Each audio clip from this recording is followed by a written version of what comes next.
the timelines converge on that point in time. In an easy way to put it, the choices that we make become less and less consequential to the future. And eventually we're pushed into this bottleneck of time. All the possibilities of all the future scenarios of any choice, any possibility that was fed in and observed through the looking glass inherently ended up in the same future. That's the big secret. Millions of people remember certain events that never happened. And so how do you explain that? Now pay attention, because what you're about to see changes everything. There are documents, studies, and strange patterns that many people have noticed, things that feel real but are hard to explain. Something happened around 1999, and it might explain why so many of us feel like time is speeding up, why everything looks the same, sounds the same, and feels strangely artificial. We might have the sense that we're rerunning the same scene, we're saying the same things, but something could be different, and usually something is different. So what is actually happening, and how come no one's talking about it?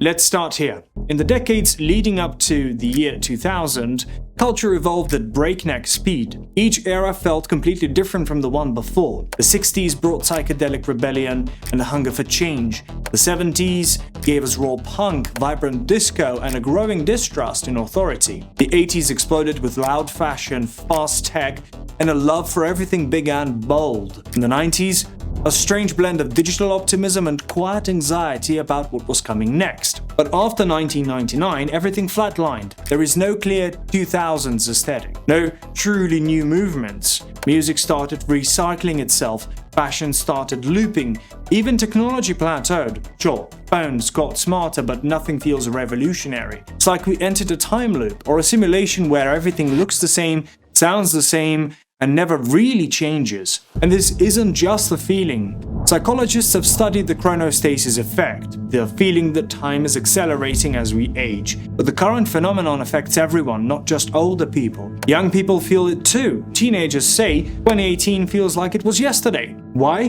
Because something shifted. Some researchers tied to the rise of the internet, mass data manipulation, and the beginning of algorithmic control over human perception. And this is just the beginning. Because if time itself feels fake, maybe reality isn't what it used to be either. Stay with me, because what comes next connects government programs, lost time, and a theory so insane it might actually be true.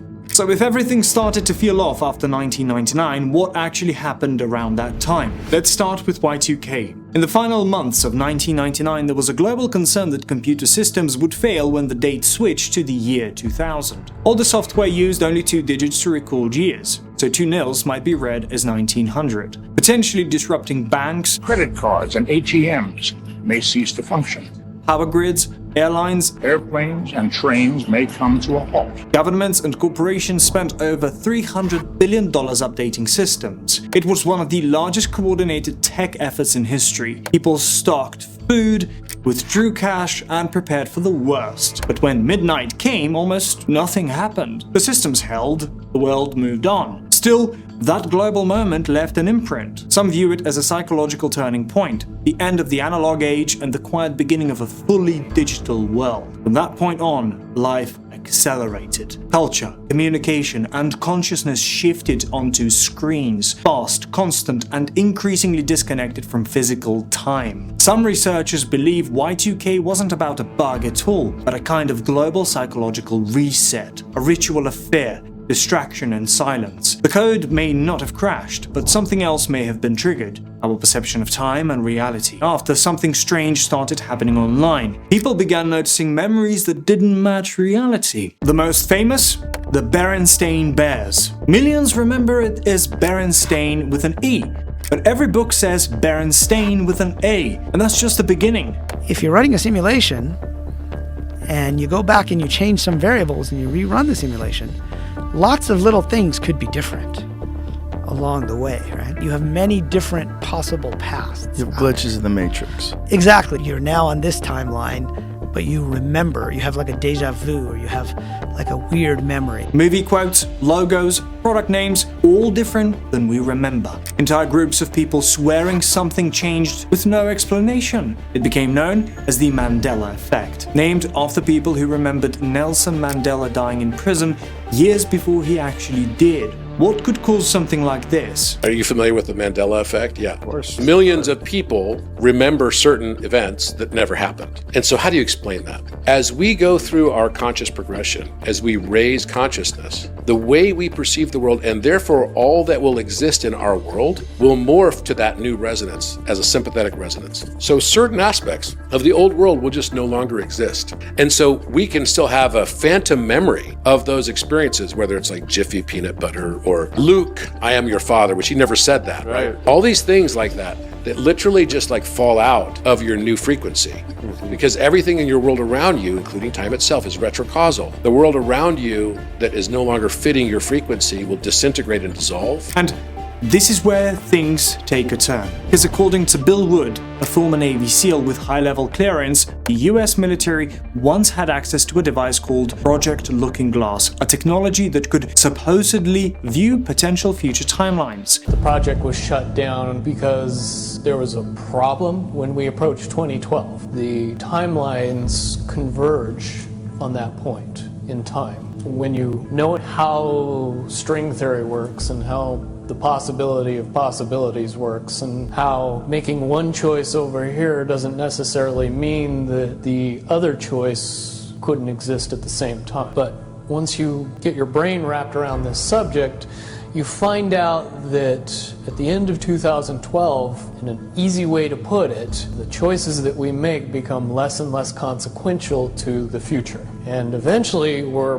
pushed into this bottleneck of time, no matter which choice we make. Okay, so is that certainly 2012 in your understanding? It's well coincides with December 21st, 2012. So at that point, all possibilities lead to the same Timelines. Rubicon. All possible timelines lead to the same basic set of history in the future. And after that, they shut it all down. Now ask yourself, why would a system like that be buried, and what exactly did they see? Because this isn't just about false memories or tech. It might explain why everything since 1999 feels frozen and artificial, like we're on rails in a version of reality that wasn't meant to last this long. And if you think that's wild, wait until you hear what else Looking Glass may have revealed. So what exactly did they see with Looking Glass? According to multiple whistleblowers, including Bill Wood and other interviewed by Project Camelot, every time they ran the device, no matter what variables they changed, all future timelines converged to a single fixed point. That point, somewhere between 2012 and 2016. After that, the future became unpredictable. No more branching outcomes, just a wall. Now here's where things get even more interesting. 2012 wasn't just the year everyone joked about the Mayan apocalypse. It was also a year packed with quiet shifts, massive spikes in social unrest, the first viral wave of fake news, and most importantly, a rise of algorithmic feeds where machines began shaping what billions of people saw each day. Some theorists believe that Convergence Point wasn't a literal end, but a collapse of free potential. A moment when human behavior became so predictable that machines, social platforms, surveillance systems, predictive models could simulate us entirely. A world running on autoplay. And suddenly, that feeling you've had, like nothing's really new anymore, starts to make sense. Because if time is no longer open, if we're just living out one locked path, it would explain the déjà vu, the cultural repetition, and why history feels like it's just spinning in place. Even historian Francis Fukuyama wrote about this idea in the early 90s. He called it the end of history, a moment where progress would flatten and would just repeat the same political and cultural cycles. That theory was mocked back then, but now, more people are starting to ask, what if he was right? And what if this timeline we're stuck in was never supposed to happen at all? So what exactly did Project Looking Glass reveal, and why was it quietly shut down? The people involved began noticing something strange.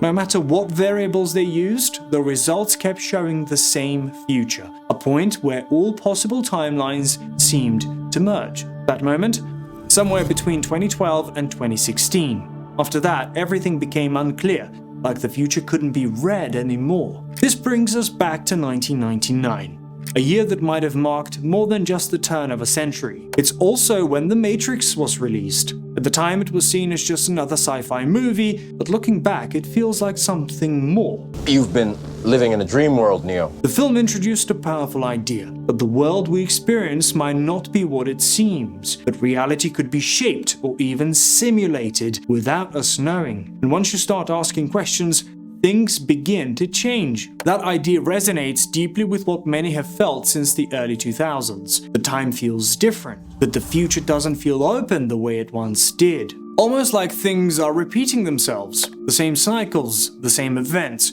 showing up again and again. Some people even report seeing repeating numbers everywhere, like 1111, 222, 444, almost like little glitches or signals hidden in everyday life. Anyway, these synchronicities are another topic we'll explore in a future video. Quick side note, if you're into numerology, I recommend trying a numerology reading on this website. It's really interesting and it's free. I was skeptical before trying it, but it was surprisingly accurate, and honestly, it explained a few patterns I hadn't been able to make sense of before. I'll leave a link in the description below. And strangely enough, this idea of patterns repeating, of cycles you can't escape, lines up with what Looking Glass operators allegedly encountered. The sensation that the future was already written and that all paths lead to the same outcome. Fast forward to 2012, some whistleblowers claimed that a confidential briefing took place where certain agencies acknowledged the shift, a kind of convergence in human potential. This document, released by the CIA, explores consciousness as something that can move through time even outside of the physical world. It discusses remote viewing, timelines,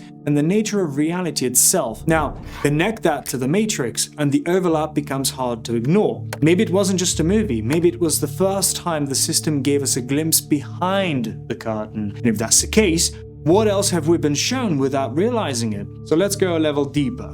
Because even if technologies like Project Looking Glass were real, very few people would have ever had access to the full picture. Why? Because of compartmentalization. Inside military and intelligence programs, information is split in two layers. People only see what they need to know. Even high-level operatives are often given just a piece of a much larger puzzle. So when whistleblowers speak out, they're often describing small fragments of a system they never fully understood, but the patterns are there. Take the CIA's Stargate project, for example. For over 20 years, the US government ran classified programs to test remote viewing, a method of seeing distant places, people, and even future events using only the mind. We were asked to find a downed Russian airplane with an atomic bomb on it. Joe McMoneagle described what was going on in a Russian building. He described the construction of an enormous submarine, a 500-foot submarine. And people laughed at us. They said, there's never been this 3 times bigger than any submarine in the world. And within 6 months, the Russians rolled out the biggest submarine in the world. And Joe was the first person to describe that, which he did very accurately. This isn't fiction. Declassified documents confirm it. Remote viewing was tested, documented, and at times highly accurate. Now here's where it gets interesting. Some of those same remote viewers reported strange visions tied to the future. Visions of a break in the timeline or an event horizon. Something big that would change how human consciousness functions. And many of those visions clustered around 2012. They described a sense of things flattening, of time behaving differently, and a feeling that humanity would shift into a new kind of experience, one that wasn't fully physical. So now we have Looking Glass operators, remote viewers, whistleblowers, and even films like The Matrix, all pointing towards the same idea, that time isn't just moving forward anymore, it's looping, compressing, or being managed. All of this leads us to the holographic universe theory. This idea, proposed by physicists like Gerard T. Hooft and Leonard Susskind, suggests that everything we experience in 3D reality could actually be encoded on a 2D surface like a cosmic projection. In other words, reality might be a kind of simulation, not in the sci-fi sense of computers and code, but as a structure built from vibrations, frequencies, and information. Computing power is growing rapidly. We create simulations of worlds. We have video games with characters that are inside the video game. Imagine a day where you can simulate a world so perfectly with life forms, humans, so well that you can recreate every single neurosynaptic thought you could have, but now you're in the simulation on the computer. Now combine that with something else. The end of the Mayan calendar in 2012. Many thought it predicted an apocalypse. But what if it marked something different? A transition, a shift in how we experience time, space, or consciousness. Not a physical destruction, but a realignment. A timeline switch we didn't even notice. And this brings us to the Higgs boson, often called the God particle. When scientists at CERN confirmed its existence in 2012, was celebrated. But some theorists, including Dr. Joseph Likern at Fermilab, pointed out something fascinating. The Higgs field could, in theory, cause a quantum collapse of reality. Not immediately, but over time. So how will that happen? Well, the way that would happen would be that at some point, somewhere, spontaneously out of the vacuum of space, in between galaxies somewhere, just through some funny little quantum fluctuation, there'll be a little bubble that will form. And that little bubble will be living in, with the Higgs field turned on to a higher value, and that will be a lower energy state than the ordinary vacuum that surrounds it. And so the bubble will expand. And it will expand at the speed of light, and it will keep doing that, and nothing will stop it until it completely wipes out everything that's already here, and we will enter a new era for our universe. Again, this isn't about fear, it's about possibility. Maybe time feels strange because we're somewhere new, not in danger, just out of sync. And that might explain why the world feels like it's almost the same, but just different enough to notice. So if that's true, if something really did shift, then the next question is, what are we actually experiencing right now? Let me walk you through a few theories that might explain it. Some researchers from the world of new physics, like Nassim Haramein, suggest that Earth itself is changing. Specifically, they point to the Schumann resonance, a natural frequency produced by electromagnetic waves in Earth's atmosphere. For decades, it held steady around 7.83 Hz, but in recent years, it's shown surprising spikes, sometimes reaching over 30 Hz. The theory? As this frequency increases, it may be affecting how we perceive time. People report time moving faster, days blurring together, and less memory of simple daily moments. It's speculative but fascinating because it connects human consciousness directly to Earth's vibrations. Then there's the concept of parallel realities and timeline shift. The idea that instead of one single linear timeline, there may be multiple versions of reality, and sometimes we cross between them. This is often brought up in conversations around the Mandela Effect, collective false memories that defy logic. Why do so many people remember the Berenstain Bears when all the books say Berenstain with an A? And that's where CERN enters the picture again. In 2016, during one of CERN's high-energy runs, a strange anomaly was recorded, an unexpected signal in the data. At the same time, people online began reporting bizarre experiences, glitches in memory, and a collective feeling that something had shifted. So what the kid winds up with is this theory of like one atom weighing too much and is that being just enough to shift our universe. Look at what it says there. He claims that CERN destroyed the universe during recent experiments, which has resulted in us living in a nearby parallel universe instead. It sparked discussion about whether these experiments could be interacting with space-time or even nudging us between timelines. Of course, there's no confirmation of that. But what's clear is this. More and more people feel like time doesn't behave the way it used to. And that brings us to the final question. Why does time feel so fast now, when it didn't before? So let's bring this back to something simple. Everyday life. Because even without theories or timelines, most people agree on one thing. Time feels faster now. And there's a reason for that. Neuroscientists have found that our experience of time is shaped by how much attention we give to the present moment. When we're young, everything is new. New experiences, new people, new emotions. That novelty slows time down. The brain processes more information, builds more memories, and stretches time as a result. But as we age, and especially in modern life, routines take over. Wake up, check your phone, work, scroll, sleep, repeat. Fewer new experiences means fewer memory bookmarks. Days blur into weeks, weeks into months, because nothing stands out. This is called temporal compression, and it's one of the most researched explanations for why time feels like it's speeding up. And now, add algorithms to that. Every scroll on social media is engineered to keep your brain in a loop, not of learning, but of repetition. Same types of videos, same stories, same emotions. These days it feels like little bits of my time kind of slip away from me. And when that happens, it feels like parts of my life are slipping away. Specifically, it feels like little bits of my time get it slipped away to various things like this, like technology, I check things. If this email shows up, I've been tagged in a photo. When this appears, I can't help but click on it right now, right? Because like, what if it's a bad photo? So I have to click it right now. I'm not just gonna click see photo, what I'm actually gonna do is spend the next 20 minutes. The worst part is that I know that this is what's gonna happen, and even knowing that that's what's gonna happen doesn't stop me from doing it again the next time. So if you feel like you blink and months are gone, you're not imagining it. You're just living in a system that trains you not to notice time passing. Then there's the digital memory problem. We don't store memories the way we used to. Photos are endless but meaningless. Notifications pull us out of the present before it even registers. We remember less because we attend less.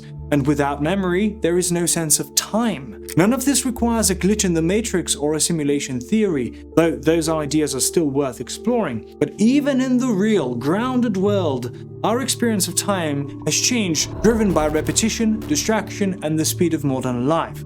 So maybe the world didn't end in 1999. Maybe we just stopped noticing it the way we used to. If this video made you think, let me know in the comments below. Have you felt time speeding up? Have you noticed anything strange since 1999? Don't forget to subscribe if you want to see more deep dives like this.